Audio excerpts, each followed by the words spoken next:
નગર પ્રાથમિક શિક્ષણ સમિતિનું વર્ષ 2026-27નું બજેટ સમિતિની સભા સમક્ષ રજૂ કરવામાં આવ્યું હતું। આ બજેટમાં કોન્સેપ્ટ શાળાઓ બનાવવા સહિતના મુદ્દાઓનો સમાવેશ કરવામાં આવ્યો છે।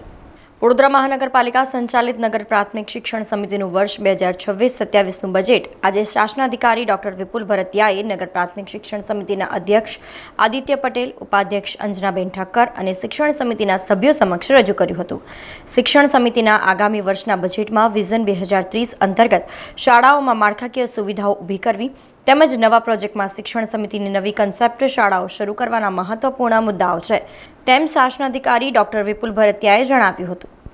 નગર પ્રાથમિક શિક્ષણ સમિતિ વડોદરાનું સને 2026-2027ના નાણાકીય વર્ષનું બજેટ આજે માનનીય સભા સમક્ષ રજૂ કર્યું છે। હાલમાં માનનીય અધ્યક્ષશ્રી, ઉપાધ્યક્ષશ્રી અને તમામ સભ્યશ્રીઓ ચર્ચા વિચારણા બજેટ પર કરી રહ્યા છે અને એ આગળ મંજૂર થશે। કયા આયોજનો છે, નવા આયોજનો શું છે, શું પ્લાનિંગ છે, આ બજેટમાં શું જોગવાઈ કરી છે? રૂટીન જે અમારા બજેટમાં હોય છે એ તો બાબતો છે જ। આ સાથે સમિતિના વિઝન 2030ને લઈને જે કંઈ બાબતો સ્કૂલોના ડેવલપમેન્ટ માટે એડ કરવાની હતી એવી બાબતો પણ એડ કરી છે અને એ બધી સભા સમક્ષ મૂકી છે।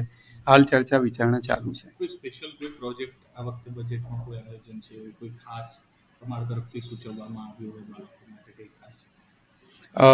બાળકો માટે ખાસ પ્રોજેક્ટમાં જે વિઝન 2030ને લઈને કન્સેપ્ટ સ્કૂલો નગર પ્રાથમિક શિક્ષણ સમિતિ તરફથી બનાવવાની છે એક વિશેષ બાબત છે। સમાચારોના સતત અપડેટ માટે TNN ન્યૂઝને YouTube પર સબસ્ક્રાઇબ કરી બેલ આઇકોન પ્રેસ કરો અને અમારી સાથે જોડાયેલા રહો Facebook, Instagram અને Twitter ઉપર।